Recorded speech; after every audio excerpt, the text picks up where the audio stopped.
Yo,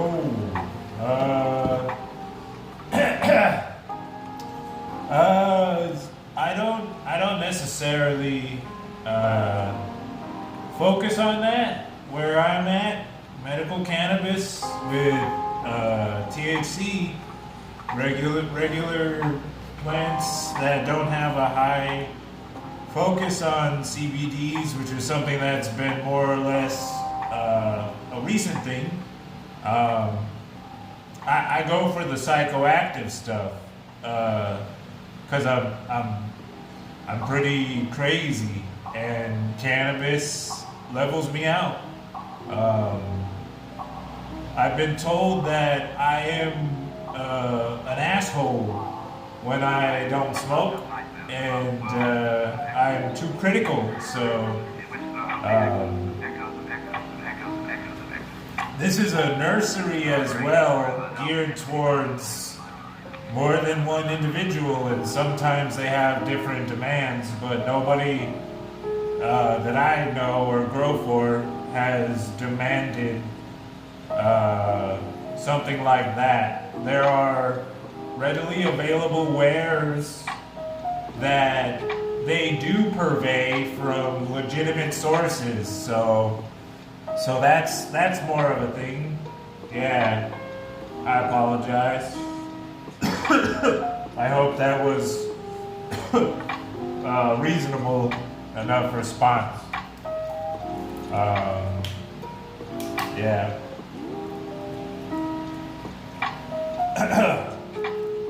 I grow for a cancer survivor, a man who was in several motor vehicle accidents and has schizophrenia. I grow for my father, who is manic depressive, major bipolar, and then he also sustained several physical injuries. I grow for a few people that are veterans.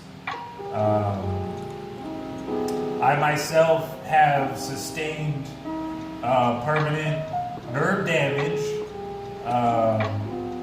and have gone through several traumatic events, and so the practice of gardening and the use of cannabis medically has alleviated a lot of that for me personally, and I don't really have too much of a particular desire when it comes to this cannabis stuff. THC works. There is so there's a bit more. I love the science. The natural science behind this stuff is very important. It gives you a greater understanding.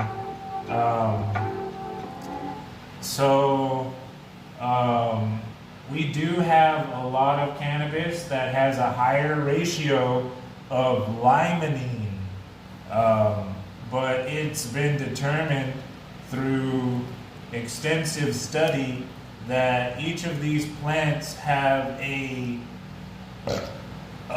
culmination of different terpenoids that develop during different stages of their life cycle.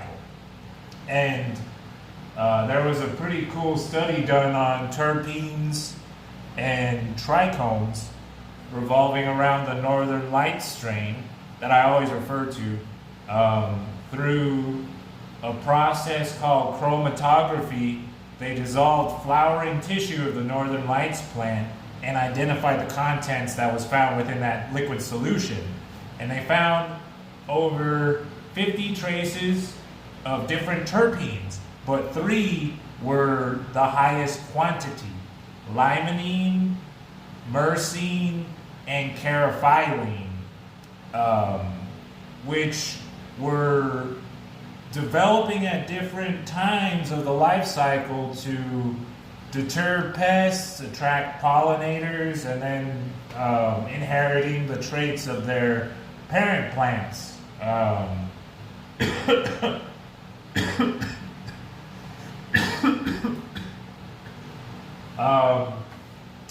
there is much discussion and some study on limonene being good for combating cancer cells, and so that's something that I'd like to try and keep in rotation for some of my elders.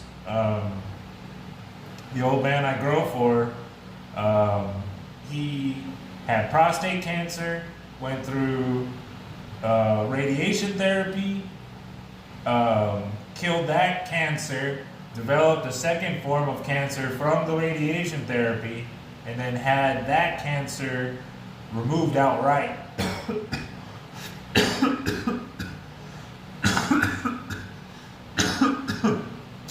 My generation is going through a huge bout of rectal cancer, intestinal cancer, due to consumption of large quantities of hazardous material in their food.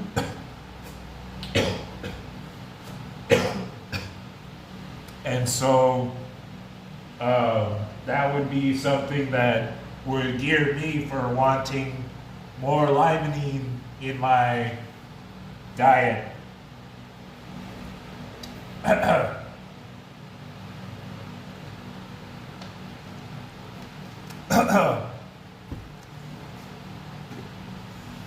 Sorry, I'm sick still. So I'm gonna pause a moment.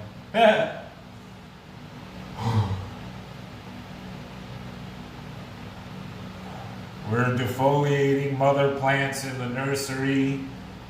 I got back from a 4-day ceremony on the San Carlos Apache Reservation, and my friends were sick, and I got a sinus infection of some sorts.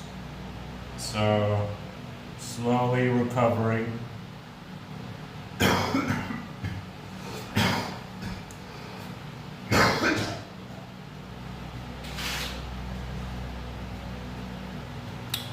Been using expectorants. Cannabis is a good expectorant if you need to get some shit off your chest.